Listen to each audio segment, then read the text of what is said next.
Yo, welcome back to Seaborn Brews. Today I will be coming at you with another deck tech, and today's deck tech is for none other than Hapatra, Vizier of Poisons. Now, Hapatra is black and a green for a 2-2 that has kind of a two-part ability. The first part is when it deals combat damage, you place a -1 counter on a creature, and the second part kind of builds on that, and whenever a -1 counter is placed on a creature by you, you get to make a 1/1 Death Touch Snake. I'm a snake. I'm a snake. Now, there's a couple ways to build Hapatra. The most common tend to just go towards -1 counter synergy. You just jam a bunch of -1 counter synergy cards in there, make it a token strategy, and try to get as many Death Touch Snakes as you can, kind of overrun the board.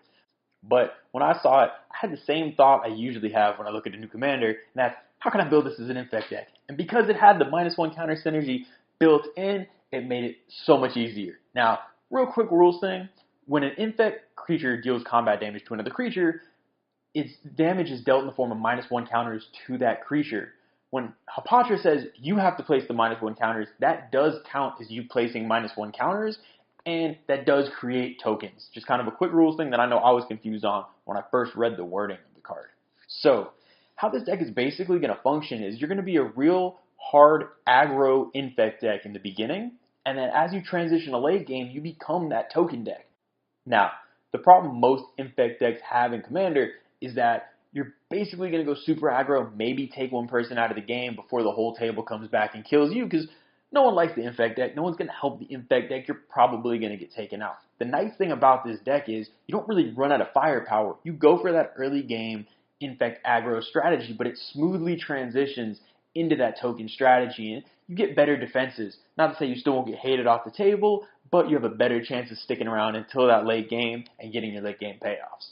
So, the way I'll break this deck down is I'll kind of just go over those stages of the game, what cards are key to each, and then kind of see how it should, flow through the course of a Commander game. First category I'm going to be going over are the Infect creatures themselves.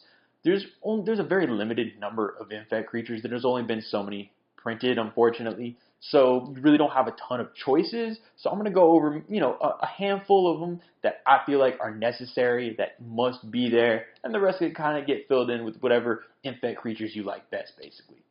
So the first one I'm going to talk about is Phyrexian Crusader. This is 1 black for a 2/2 first strike protection from red and white beast. This thing is amazing. I love this card. Basically why it's so great is kind of obvious on the card where it has protection from red and white, which is super nice. But the fact that it has first strike as an Infect creature is insane, because the way first strike works with Infect creatures is when it deals that damage to the creature, it's going to deal first strike damage in the form of -1/-1 counters. So if someone blocks with a 3/3 when you attack with Phyrexian Crusader, it's going to deal 2 -1/-1 counters in that first strike damage, meaning only a 1/1 is going to be able to hit Phyrexian Crusader back and it's going to survive. That makes any type of double strike and first strike insane with Infect creatures. It's super strong. It's great. So the next creature I'm going to be talking about is Spinebiter. It's 4 and 2 green for a 3/4 Infect creature with an insane line of text that says you can assign its combat damage as though it weren't blocked. Now, for an Infect creature, this is just ridiculous. I understand 6 mana is a lot for a 3/4, but you only need 10 Infect damage in to knock someone out of the game. Now, I understand that the Infect portion of this deck is going to be super aggro, so 6 mana is a lot, but this can also serve as that late game finisher. If you're only able to get 6, 7 poison counters on somebody and not really knock them out, this can really come out of nowhere and knock somebody out of the game, especially with the haste enabler like Swiftfoot Boost or Lightning Greaves, or if you have any pump spells. This is a super powerful card and really does work well as an Infect finisher. Speaking of super powerful Infect finishers, this next card is on my list of top 3 to 4 favorite cards ever printed. It is amazing. It is none other than Skittles, his or herself, I'm not sure which it is, itself. It's none other than Skittles. It's Skithiryx the Blight Dragon. It's 3 and 2 black for a 4/4 Infect dragon it's just a thing of beauty. You can pay 1 black to give it haste. You can pay 2 black to regenerate it. This thing is insane because it's a flyer. So basically you have 4/4 flying, possibly haste, coming at people, and you can regenerate it, and it doesn't take much to pump it to get to that 10 Infect and take somebody out of the game, especially that it has built-in haste and evasion. This functions similarly to Spinebiter in the sense that it's a finisher. If you can just get some poison counters on people early game, this can come out and just take them out of the game when they aren't expecting it. Anything where you have Infect and Haste is dangerous, and Skittles is one of the most dangerous. Now, these next two Infect creatures are going to help you to cheat poison counters onto people. Now, there's several cards that kind of allow you to do this. Caress of Phyrexia is an example where you can just give someone poison counters. These basically function where you can give poison counters outside of combat. So these kind of fuse your early to late game strategies. That early game you want to be attacking with Infect creatures to get poison counters, and if you're unsuccessful in taking someone out of the game, cheating counters onto people through non-combat means is a great way to finish people off late game if the token strategy isn't working. Now, these also function as Infect attackers in the early game aggro, so they serve that double purpose that's amazing. So this first one is Hand of the Praetors. It's 3 and a black for a 3/2 Infect creature, and first it's an Infect Lord. All other Infect creatures get +1/+1. But that's not even the best part, which is kind of ridiculous. Whenever you cast a creature spell that has Infect, target opponent gets a poison counter. This is insane. Because, like I said, if you get to that late game and you can easily be casting 2-3 Infect creatures in a turn, considering a lot of them are low CMC, and you can just start handing out poison counters. It is super strong, and as an Infect Lord, it also kind of aids that aggro strategy of getting in Infect damage. Now, the last Infect creature I'm going to be talking about is Icarats. This is 1 black for a 2/1 Infect creature, and when it enters the battlefield, each player gets a poison counter. Now, obviously, you're going to get one too. That doesn't matter. You're just handing out a poison counter just for entering the battlefield, and it's only a 3-drop. So again, this really helps the strategy of if you're trying to take one person out of the game, just getting a poison counter on everybody else is huge because we do have means to proliferate. We do have means to kind of get those poison counters. If people get close, late game, just knock somebody out of nowhere. So this and Hand of the Praetors are probably the two most important Infect cards in the deck, in that both early and late game they function phenomenally well to try to serve as finishers in a deck that you want to be able to take people out as quick as possible. Now in this deck we play a good amount of pump spells. Now these pump spells, a lot of the time pump spells aren't really what you want to play in EVH. You want repeated effects. You want things that aren't just going to be a one-time use. But because of how powerful and how intensive a mechanic Infect is, pump spells are huge. Literally one of these pump spells and an unblocked attacker can just knock somebody out of the game. It's one of the reasons why if you're playing an Infect deck, you never leave an unblocked creature because you don't know what's about to get pumped on top of it. So we play a lot of them. There's Become Immense, there's Might of Oaks, there's Vines of Vastwood, but my two favorite by far, and I feel like the two most important ones in this deck are, one, Invigorate. Now Invigorate is 2 and a green for an instant, but you can kind of ignore that mana cost. Because if you control a forest, which we play a decent number of basic lands in this deck, it's only 2 colors, probably going to control a forest. Rather than pay its mana cost, you can just have an opponent gain 3 life. And then you pump a creature +4/+4. Now, especially in the stage of the game where you're using these pump spells, opponents' life totals don't matter because that life has nothing to do with how many poison counters they have. The fact that you can cheat this spell into play, if you swing, if someone's at 2 or 3 poison counters and you attack with something, at that point, if it has 3 poison counters, you only need a 3-power creature, you could be tapped out. They might feel feel safe, allow it to attack through. You cheat out and Invigorate, it's game over. You can knock somebody out that quick. Any kind of spell that allows you to cheat mana cost, especially in a situation like this where you can just kind of trick somebody like that, is super powerful. The other pump spell that is crucial in this deck is Stonewood Invocation. And it pumps a creature +5/+5, and that creature can't be the target of spells or abilities that turn. And that's not even the best part. It has split second, meaning it ends the stack right there. This is ridiculous. Because with most spells, if you play a pump, there are several pump spells that kind of give it hexproof in a sense that can't be the target of spells or abilities. Now, if you play one of those in response, they can still go kill your creature. This ends the stack. This is insane because once you play this and you pump it, you basically make that creature invulnerable, and if at any point it was not blocked, you're basically guaranteeing at least 5, infect counters in, plus whatever the power of that creature is. That's just a great ability to have. It serves as protection and a huge pump spell. And a lot of these creatures, like, they're going to get hated out. It's just how infect works. People are going to try to kill your stuff. This is a great way to protect it and get a ton of damage through. Now, basically, this represents a transition point in this deck. It's one of my favorite parts about it is that it really functions as two separate decks at the same time, and it tends to function pretty well like that. So basically, that whole early game, you're throwing infect haymakers left and right, and after the dust settles and everything kind of calms down, there's hopefully a couple less players at the table, and you did your thing with your infect. And the most important part is that you at least, got some poison counters onto everybody to really keep your options open. But once you're transitioning, and this is kind of the cool part about this deck, is early game, it is completely independent of the commander. You really don't want Hapatra out early in the game because you do need her late game, and if you bring her out early and she gets killed, then you have to pay commander tax. You really just want to let her sit in the command zone while you're doing your infect thing, trying to aggro people out.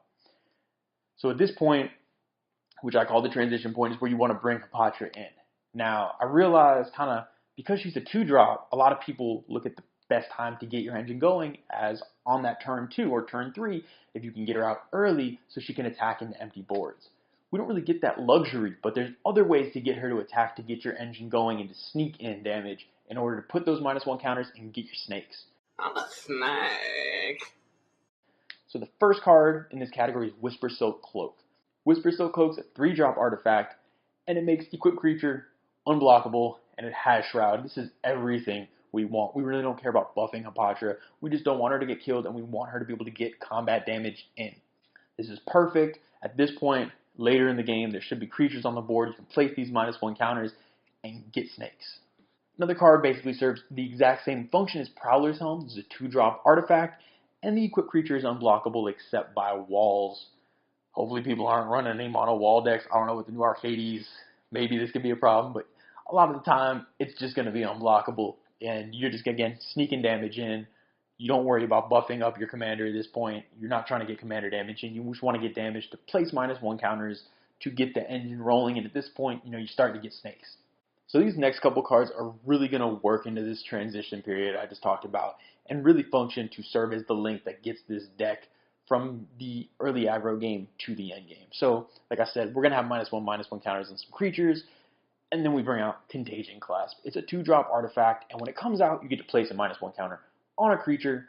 Already, that gets you a snake. And then it has the repeatable effect of paying 4 and tapping it to proliferate. This is phenomenal for our deck, meaning if you have a bunch of -1 counters out there, you can proliferate them and make a bunch of snakes. Also, if you got any poison counters on people early in the game in that super aggro period, then you get to make more poison counters. And at this point, you really work on either taking people out of the game or building up that snake army. Snake a snake. This next card is basically just an improved version of Contagion Clasp. It's Contagion Engine. It's a 6-drop artifact, and when it enters the battlefield, all creatures target opponent controls get a -1 counter. So snake army right there. And then you can pay 4 and tap it to proliferate twice. This is ridiculous. This is a real snake army, and not only a snake army, this can be a board wipe against an opponent that has -1 counters on the creatures, which they will. This is ridiculous, and you can proliferate twice to create 2 poison counters. This might even prevent some people from attacking into you, because if you get attacked and you block with one of your infect creatures and place, a couple -1 counters on their creature, tap this once. A lot of creatures only have, 3, 4, maybe 5 toughness. They're not going to want to be giving up their creatures that easy. This is an amazing card to, again, finish somebody off with infect, act as removal, or just literally just make an army of snakes. Then, talk about transitions. These next two basically represent a full-on transition to the late game token strategy. These are Crumbling Ashes, which is a 1 and a black for an enchantment that basically says, at the beginning of your upkeep, you just kill a creature that has a -1 counter on it. No big deal. Pretty good. But then when you combo that with Blowfly Infestation, which is 2 and a black, whenever a creature with a -1 counter on it dies, then you get to place a -1 counter on another creature. You end up with just a flowing engine. Every upkeep, you're killing a creature, putting a -1 counter on another creature, which can then be killed on the next upkeep. And during all of this, killing everybody's creatures, you get an army of snakes. I'm a snake. people are going to be hesitant to attack you because, one, they don't want to be attacking in death touch stuff. Two, even if you don't have death touch snakes, all your other creatures are infect, and they're going to have a whole bunch of -1 counters on their stuff. It really makes you undesirable in the sense people don't want to attack you. Even though they want to get you out of the game because you got the infect deck, it makes it really hard because people really don't want to be giving up their creatures. So these last 4 cards represent a full-on transition to the end game. At this point, you're going for the win. You are just exploding as a board state, and you want to really overwhelm the whole board. This first card is called Nest of Scarabs. Every time a -1 counter is placed, for each -1 counter, you get an insect. This can spiral out of control real fast because if you have a 3-power infect creature as a blocker, it's going to net you 3 insects. And there are creatures with higher power than that, meaning you end up with so many insects. Basically what this card translates to is whenever you use an infect creature as a blocker, you get its power in insects that replace it. And that's if it dies. This is ridiculous. You end up with so many insects on the board. Now, obviously, they're not death touch. They're not as good as the snakes. But it doesn't really matter. When you have this huge of a board presence, you're going to end up with so many tokens. And for the fact that it's for each -1 counter, and hopefully you're going to have Hapatra out, meaning you'll have for each -1 counter, you're getting an insect and a snake. A real army is being built. Now, what do you want to do with this huge army of tokens? You need to be able to win with it. Having a million 1/1s is great, but this deck doesn't really create an infinite number of 1/1s. You're going to end up with a lot. So you need a way to, turn this into a win. Now, there's a few cards that really shine in this circumstance. One, this is no surprise to anybody, it's Skull Clamp. One of the most powerful cards in the format. It is just ridiculous. You can literally just pay a mana to move it onto any of your plethora of tokens and draw 2 cards. It's 1 mana to draw 2 cards in this deck, and you're almost always going to have a token out. So this is just ridiculous. You can just draw through your deck, find exactly what you want. It is, nobody needs to be told about it. It is a strong card. The next card is Beastmaster Ascension. This is great because every time you attack, you're going to be attacking a lot early game. If you can get this out early and get some quest counters, for one, if you get the necessary number of counters early, it works great with your aggro strategy. You end up with giant infect creatures. But that's not really why it's there. It's there to make that army of 1/1s into a much more formidable army, basically to allow you to swing in and win. Because, if you swing with a bunch of 1/1s, you're really not going to be doing much. But this just buffs the whole team, and it serves as not only just a temporary buff like an overrun, but a permanent, in a sense, buff as long as it's out there. It's super powerful. And on top of it, proliferating works with counters so you can get there even faster. Synergy. And then the last one, probably the least surprising card once you heard the word token in this deck, is Craterhoof Behemoth. It is ridiculous how powerful this card is. It is insane how it turns even a somewhat moderate board state into just game ending. It's a must-have in every token deck, and you will just have giant, massive death touch snakes. Snake. Enough is enough! I have had it with these monkey-fighting snakes on this Monday to Friday plane! Everybody strap in! Maybe some insects. So that's more or less how this deck functions. It's super cool. It's a lot of fun. It's one of the more unique infect decks I've ever played, and because you have that transition and because you kind of have an early and a late game strategy, I've never played another infect deck that had a late game strategy. It's super fun, and for anybody who really doesn't like playing infect, it's worth giving it a try just because it has enough kind of synergy and value that gets you to the late game to feel like a normal commander deck. But you kind of get that little taste, that little taste of aggro infect in the beginning to kind of see if you like it. You might get a little addicted to it. You might turn into someone who loves infect as much as I do. Now, last but not least, I told you in every video I'd be doing a fun category and a Phyrexia category. Clearly, I think I put in enough Phyrexia here for everybody. I don't think I need to talk anymore about Phyrexia or Infect or anything like that. This deck is already oozing in Phyrexian perfection, but the fun category is still here. Now, this kind of was hard for me to put together for this one because, in all honesty, this whole deck is a fun category for me. There's a lot of just cards that really in most decks aren't playable that you kind of throw in here because it has cool synergy and really, really works well. But there are 3 cards that I do have in this deck that I found that are super, super powerful and just create kind of a crazy state. And they all are in here for different reasons. This first card really only fits in specific decks, but it just causes the type of chaos I consider fun, and it's Necroskitter. It's 1 black, black for a 1/4 creature. Now, it doesn't have Infect, but it has Wither, so it still deals damage in the form of -1 counters. So again, it kind of synergizes better with our late game part. But this is the crazy part. Whenever a creature an opponent controls with a -1/-1 counter on it is put into a graveyard, you can return it to play under your control. Now, again, that whole, blowfly infestation combo I talked about before, throw this in with it, and then you get the creatures that die. Most creatures that your opponents have that are dying are going to have -1 counters on them. So if this card gets out and can stick around, you can just start taking all your opponent's creatures and building, forget the 1/1s, you can have an army of actual creatures. Super crazy. In all honesty, this card really does just fit into the deck. Most of the fun cards I say aren't the ideal cards in that slot. I just put it in the fun category because I kind of wanted to single this card out as something that, when it gets out, it really kind of causes the chaos and everything that I feel like this deck really is about. Now, the last 2 cards I think can fit into a lot of decks. These I find super fun, kind of, in my opinion, underutilized, and I think really helpful in honesty in a lot of decks. The first one is Dolmen Gate. It's a 2-drop artifact, and it prevents all combat damage to attacking creatures you control. This is great in basically any creature deck. It's only a 2-drop. So basically, if you have any deck that wants to just turn your creature sideways, this is great because they don't take any damage. Having the ability just to swing without having to worry about losing creatures is phenomenal. In all honesty, it kind of can give you that ease of mind that a card like Reconnaissance can give you, in the sense that you don't have to worry about losing creatures in combat anymore. You can just swing with the team and not have to worry about losing your utility creatures. Whoever gets blocked, and you're able to get stuff through. It's a really fun card. It kind of just gets rid of that stress of having to figure out, okay, who am I going to attack with, who's going to block what. It's kind of swing and ease of mind. It's great.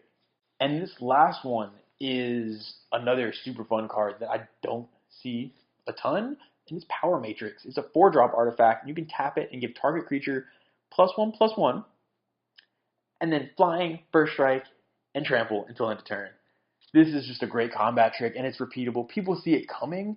This deck is really there to give Hapatra flying to make her be able to attack in without getting blocked, so you can spread those -1 counters.